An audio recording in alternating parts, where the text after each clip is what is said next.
can see clearly now, the rain is gone. I can see all obstacles in my way. Gone are the dark clouds that had me blind. It's gonna be a bright, bright, bright, bright, sunshiny day.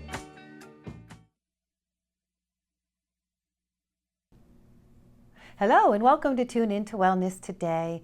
My name is Lisa Marie Tersini and I'm the host of today's show. Tune In to Wellness Today was derived to bring to you, the people of the Capital District and surrounding areas, an ability to learn about natural wellness, what it is and how it can help you, as well as to meet the practitioners that offer these services and modalities. We really do want you to be well, and we hope that you hear the message and reach out to those that you resonate with to receive the health and wellness that you need. Today I have two magnificent women that we will be meeting and learning about their services. The first one is Ginger Hanna from Creative Vision Enterprises. Ginger comes to us with a wealth of experience and background. She has 25 years in the corporate world. She is a Reiki master, a life coach, a minister. She just has so many aspects about her that are amazing. Welcome, Ginger. Thank you, Lisa. It's great to be here, and I appreciate that great introduction. Oh, thank you for being here. Wow, so 25 years, you worked with human resources and business, and you were a teacher at one time. Yes. And then you've taken all that experience and you've expanded on that with Reiki and becoming a minister. You do weddings, from what I understand. Yes, I do, yeah. Yeah, right? That's fabulous. So Thank you. To create several programs, I'd like to speak about those programs today so we can learn about what it is you do and how you do that. Okay. Great. The first program is you have the 4 T's to Prosperity that you teach at the Unity Church, which is in Albany, I believe. Yes, it is. Yeah. What do the 4 T's stand for? 4 T's stand for tithing of time, talent, and treasure. So that's an actual Unity program developed by Stretton Smith, and it teaches people how to really bring more abundance of all kinds into their lives. So it's a very fun class to be able to facilitate. That is wonderful, and I used the word tithe before the show, before we started filming, and we often hear of that word as something that people do as a monetary tithe, but tithing of time and giving back is still tithing. Yes, it is. Isn't it beautiful? Mm-hmm. Tell me how you teach that class. What is it that you do that you help people learn about those, and how do you help them bring that forth in the community? I use the materials that Stretton Smith developed for that particular course, and what we do is we have CDs that we listen to, we have materials, we have a workbook that goes along with it, and we really talk about taking a tenth of the talents that you have, the treasure that you have, and that might not be not necessarily financial, but it might be books in your home that you can pass on to someone else, or clothes that you're no longer wearing, so things like that, and volunteering in some meaningful way, whether it's in the church or it's in the community at the food pantry or in some other way. It's beautiful. Yep. Now, I certainly can understand the value of that to the recipients of receiving these things. Yes. What have you seen in regard to the value to the person that is now tithing? Have you seen their lives change? And I'm not speaking materialistically, I'm speaking spiritually and in peace. Tell me a little bit about that. Absolutely. Just even in my own life, I've taken the class 5 times, and the last 2 times I facilitated it. So within that period of time, brought in material things, a new car. My husband, Will, came into my life. It was one of the things that I was affirming and hoping to have as an abundance in my life, and so we connected 3 years ago, and this week was our 3-year anniversary. 4 years ago we connected, and 3 years ago got married, and this week was our anniversary. Congratulations. So, and it changes, and it's really very personal to the person, so it might be that they're looking to manifest a new position at work, or a whole new career, or health in their physical being, or a deeper spiritual path, and any one of those things can come about by that class. Beautiful. So it's great. You also teach skill classes. I used to call them workshops, but they're called the Create Your Best Life. Yes. Create Your Best Life by Ginger Hanna. What is that class? that class is sort of my own creation, and I call it skill shops instead Skill of shops, workshops. there you go. Yeah, because I feel like we're developing skills, and it's not work at all. It's fun. So it's basically teaching a 7-element formula that helps people to envision what they want in their life and absolutely create it. So you can see from some of the vision boards that I've got around here that that formula has been able to help in respect to vibrant health, loving, trusting relationships, whether it's a soulmate relationship, a partner, or whether it's just your coworkers, in work situations and things like that, or even material things. If you're looking to manifest a new home or a vacation or whatever, you can use this 7-element formula to do that. What are the 7 elements? Well, that's a very good question. The first one is loving yourself and being your own best friend, which was a new concept to me a number of years ago. So the second is about gratitude and expressing appreciation for everything we have in our lives now and what we want to draw to us.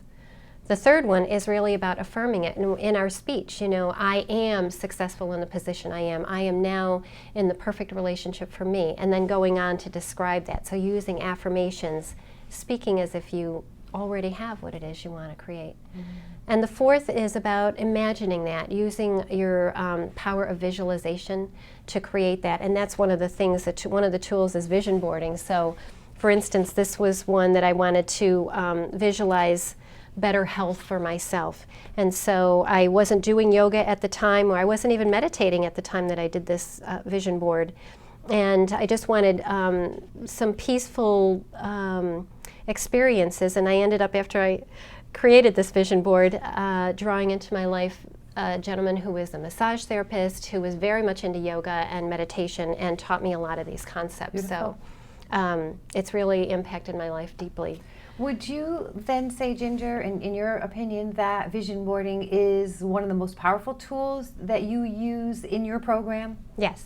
Okay. It's very, very powerful, and you know, just it's kind of using all your senses. So you're not just seeing, using the sense of seeing. You're hearing yourself kind of as you're putting the board together. This is another one, and one of the things that you want to do is make sure that you put a representation of yourself in the middle, or an actual picture of yourself in the middle. And this one had on it, you know, my family. At the time, I wasn't teaching, and I ended up going on to teach at Bryan and Stratton College and work with their leadership team. This was about workshops, and at the time, I wasn't doing my workshops, and that came out of this vision board.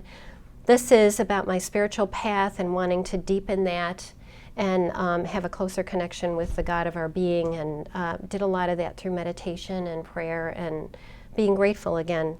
So vision boarding is a very, very powerful tool that I teach and I use, and it's fun. It's a fun thing, and it doesn't have to be this big. It can just be this little, or this is one that I did for a job when I was interviewing for a position at Plug Power, and so I put together this little one, and on the back wrote affirmations about how I wanted that to look, and working with a great team and a great management, you know, and it was just wonderful, and I ended up being hired for the position. So. And the one behind me is probably my most magnificent one to date, and that's the one that helped me bring my husband into my life.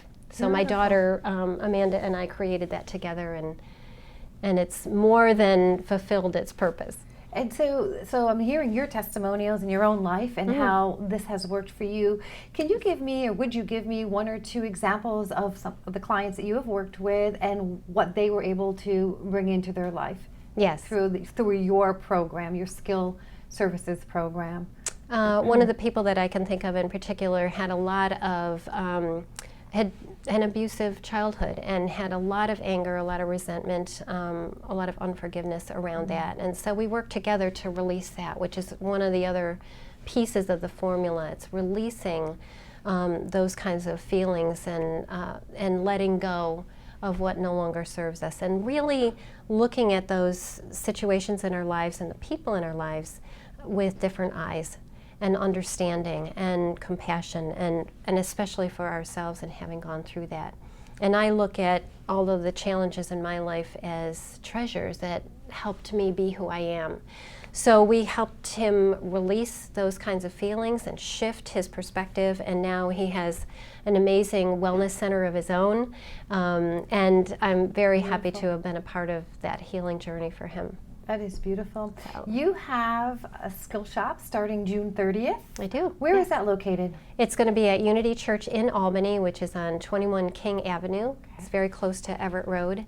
And I'm very excited about it. It'll be on Tuesday evenings from 6:30 to 8:30, and we'll be using all of these different tools, and it'll be 7 sessions.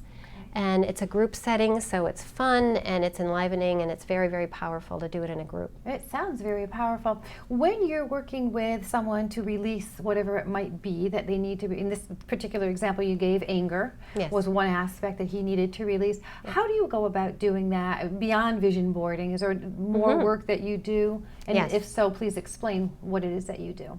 One of the powerful tools that I use is a worksheet called Making Room for the Miracle, and it's from a book called Radical Forgiveness by Colin Tipping. And it's an amazing process. It's just 2 pages, worksheet format. I get together with people and ask them to kind of put aside 2 hours worth of time. And we look at a person in their life or a situation in their life that's been very distressing, and there are questions that go through that, and in the working through that process, it helps them see that situation with different eyes and to really pull out what's the soul contract that was going on. And we find out that we're amazing, courageous beings that came here, I believe, with a divine mission, and it's really to raise the consciousness of the planet to one of peace and joy and love.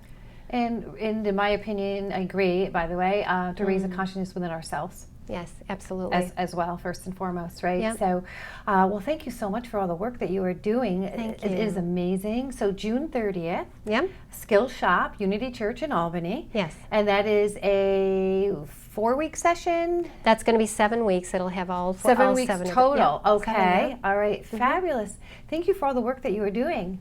Thank all the you. healing that you're bringing into the world. It is pretty amazing, and I appreciate it. Thank you, Lisa Marie. I've just been very blessed by this time together today. Thank you. If you would like more information about Ginger and the work she does, go online to gingerhanna-lifecoach.com. Thank you.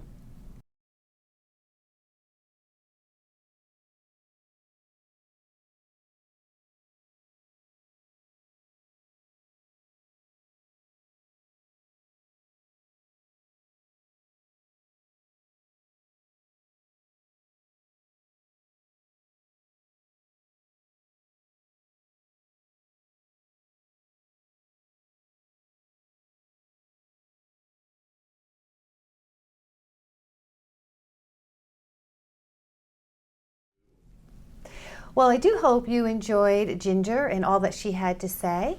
My second guest today is Maria Maynard from Maria's Peace Potion. Maria is a cancer thriver. She was diagnosed in 2011 with stage 4 breast cancer. And at that time, she decided to take a journey of self-discovery. And during that journey of self-discovery, she decided to take a look at how is it that you can not only heal from cancer, but become a thriver and bring health and benefits into the world for other women and other people in general. Welcome, Maria. Thank you, Lisa Marie. Thank you very much for having me. Thank you for being here. So you have quite a journey. I have.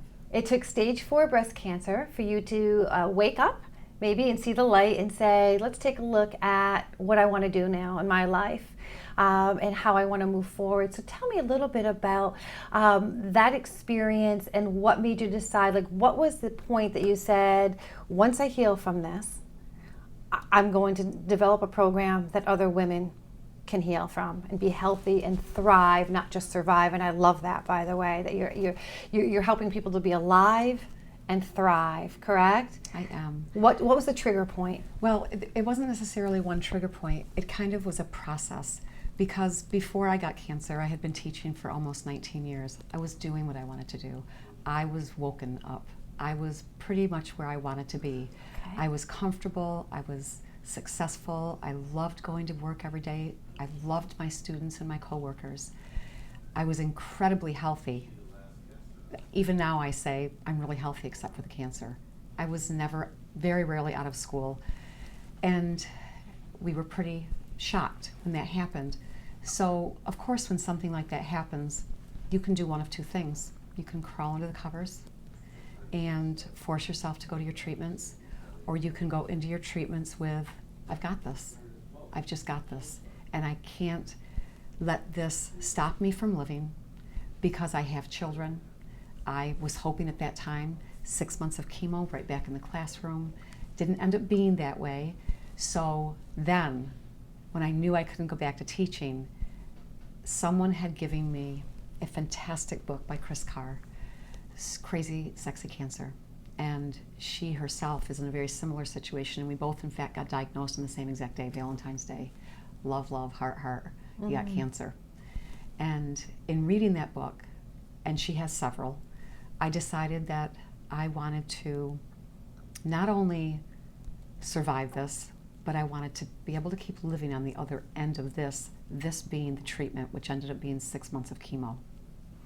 Very severe treatment. Mm-hmm. Very Yes. severe. Mm-hmm. And when I sat in my chair for the very first time, and I had no idea what chemo was, I did not have a friend or a relative who had cancer that I had been able to support, watch, read, see, and research. And they hooked me up, and I leaned back and looked at my husband and I said, this is my peace potion. It's going to come in me, and it's going to take out the cancer and leave my good stuff. And I think I leaned toward peace. I've always been a peace. I was a hippie. I was born in the 60s. And a hippie in the sense that I always had peace signs in my vision, peace t-shirts, peace patches, all those kinds of things. Anything that represented or was a symbol of peace. Mm-hmm. So after that, that was 6 months, and the whole 6 months of that, along with my chemo nurses who became very good, close friends of mine, loved that whole idea. I was in a place where I was very healthy for 2 years, and it came back. And it came back again.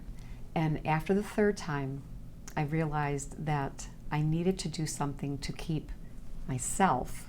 I needed to create something for myself. And with the help of a couple friends, I was able to come up with an acronym, and I called it my Peace Potion. That's where it began. It's and it was beautiful. after the third. And the fact that you, as a child, had peace symbols, I cannot miss that. That messaging, and that all these years later, that comes out to be your branding, really. Maria's Peace Potion. So Maria's Peace Potion is a combination of many things, I'm sure. Nutrition, healthy nutrition, exercise, a whole bunch of services. You help other women to find what their peace potion is as well. Is that correct, Maria? I help other people to create their own peace potion. Yes. I share my story, and just because I share my story, I see so many heads in the audiences during my speaking engagements. Just to know that someone has been where you are, and that's like anything, whether it's any kind of tragedy and any kind of wonderful positive thing. When someone can relate to where you've been and the road that you took and the rocks that you jumped over and the holes that you avoided so you did not choose to not live anymore, they relate. They relate in a fantastic, amazing way. Every single time I speak, I am shocked by what I learned by them. Mm-hmm. So after I share my story, briefly share my story, because it can be as long as 3 hours. My first speaking engagement was 1 hour and 45 minutes. Now it's right around 30 minutes. I share what my peace potion is, and that's Percy. That's the acronym that I came up with. Some support groups even provide little apothecary jars that's on my postcard with strips of paper or stickers, so that people can look within themselves and say, this is what's going to give me peace. And that was in part created because a friend of mine had sent a little snapshot of a verse that said, our ego states that, get everything in our life all put together, get everything in place, and you'll find peace. But our spirit states that find your peace, and everything will fall into place in that sense. And once I share that, it gives permission to these women, and sometimes men, and sometimes students, to figure out what their piece is. Even my 18-year-old son, I was laying on the couch one day, and I looked over at him and I said, he's getting ready to go to college. And I said, Danny, what do you think your peace potion is when you're away from mommy? 18, right? And he goes, I don't know. I said, what do you think will bring you comfort and peace by being 11 hours away from us? And he thought about it a minute. He goes, well, the first thing's exercise. The first thing I'm going to have to do to bring me peace is exercise. So this isn't, I think that I could speak to an elementary classroom or a group of corporate people, but I have focused on the students because that's my passion, and I have focused on women who have been in the same space that I am in, because even though there were things available to me, I wasn't so open to being a part of a group because I felt I have so much on my plate. I don't know if I can handle other people's. But now being more aware of what support groups actually do and provide, it's now. In my health practice, I help my clients to advocate for their own health and their own well-being, and I'm their support system during that process. You do the same, I believe. You are an advocate for your own health through this process. You teach women and men, or whomever you're working with, the children, to be advocates. Why do you feel that's very important? When I first came into this space, and I call it a space because it's so unlike anything that I had ever been in, I knew by my very first appointment, in which a team of doctors was put together for me, not just one doctor, but a team of doctors, that the very first appointment I had was so uncomfortable and so not what I expected. And quite frankly, I didn't think I had any expectations, but after that appointment, I knew that I wanted to be a part of my healing, and I knew that I wanted to have a say. If something wasn't right, if something didn't feel right, I needed to be able to speak up. And I got that empowerment to be able to advocate from, as I said, I was a teacher, and I had to go in and tell my superintendent that I would be out for a while for testing, but I know I'll be back. And she took me by the shoulders and hugged me and said, you go and you keep going for opinions and other voices and other doctors until you find what's going to work for you. And quite frankly, I'm not sure that if she hadn't done that, that I would have been courageous enough to look at a doctor and say, I'm not comfortable with that. And it happened another time. It happened in a different situation when a doctor felt that through the chemo I was going to need a feeding tube. And I let him do his spiel, and he drew out a pretty picture, and the whole time I was squeezing my husband's leg because I'd learned how to just stay quiet until people were done talking, which is kind of hard for me. And I turned the paper around and I said, I'm really respectful of what you think. I know me better. I'm not getting a feeding tube. If, in fact, after a few months of chemo, I need it because things aren't working right, I'll come back to you with my head low and say you were right. And I don't have one. I didn't need one. I teach bio-individuality in my health process, as in my health counseling classes, and I think that's very important, and that's really what you're speaking to. Not every situation, diagnosis, modality, service is appropriate for every single person, although our medical models, as wonderful as they are in some ways, are not wonderful in other ways. They're very detrimental to people. And hearing what you say, you know yourself better. And we do need to advocate for what is appropriate for our health, our well-being, our family life, our dynamics. Everything. It's very important. You host workshops, you speak, and where do you do this event? Do you have a venue of your own, or do you public speak when people invite you to? Where do you go, and where can someone hear you? Well, I was so fortunate enough to, when a girlfriend of mine helped me create the Facebook page, and once Maria's Peace Potion got out there and shared, I also took my postcards and put them in my oncologist's office, and they were shared. And I had visions of delivering them everywhere and sending them everywhere. But the first week or two, I got 8 engagements in a few months.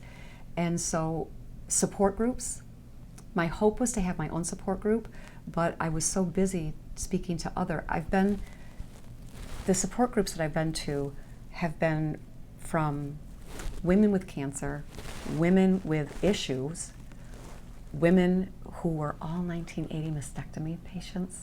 That was fascinating to me and fascinating for them, I think. I've also been invited to speak for To Life at the Gideon Putman in August. I'm just hooking up with Nancy Berry at Peaceful Acres for workshops there. Very good. And I go to a gym, and the owner of the gym is a fantastic woman, and she didn't know my story for about 8 months until I asked to put my postcard on the bulletin board. And she has a beautiful room that she uses for some classes and for some children's classes. And she just said, anytime you want to do a workshop, right here. Beautiful. Right here, and that's right in Glenville. Beautiful. And that's a testament to your being open and honest about your own journey, and women and men and children resonating to that. And they're looking for comfort, and they're looking for support and help. So thank you so very much, Maria, for being open and honest and sharing that very personal, intimate aspect of your life. Thank you. You're healing a lot of people, and that's a wonderful thing. I hope so. Thank you. If you would like more information about Maria and the work she does, go to her Facebook page, Maria's Peace Potion. Thank you. I certainly do hope you found Ginger and Maria to be informative, and I do encourage you to reach out to them with any questions you have. On my end, since we last filmed, I'd like to let you know that I am now a Reiki research professional. And I am working with the Center of Reiki Research in Harvard University as they do a study on Reiki and the benefits of Reiki. We are looking at how does Reiki benefit people, the effects of Reiki, as well as are there certain modalities, certain diagnoses or concerns that Reiki best helps. So this is a year-long study. I'm excited to be a participant in that. And as an offshoot to that, I'm offering any of my clients or anyone else an opportunity to receive Reiki from me at a discounted price. So if it's something you're interested in, if you'd like to participate in the study, reach out to me, Lisa Marie, 518-292-8767. Be glad to have you come in. All of your information is confidential. I do not even see the information. It's input to Harvard University. What I'd like to speak with you about too to end our show is a little thing called fear. A little thing called fear, which is very real for so many people, for many of us. Fear is keeping us from receiving what it is we want to receive in our lives. It's immobilizing us. It's causing anxiety in us. All right? It's intimidating us. And what I'd like to do is have you think about, do you and are you ready to heal from fear? And if that is a yes, a resounding yes, I'd like you to reach out to me and have me help you learn not only how to walk through that fear, but what is the root of the fear or fears that you have, and how to let go of them and how to be free from them for the rest of your life. So again, reach out to me, Lisa Marie at inspiringwellnesssolutions.com or 292-8767. Would be glad to help you through that process. I'd love you to be happy, healthy, and well. Till next time, be happy, be healthy, and be alive. Thank you.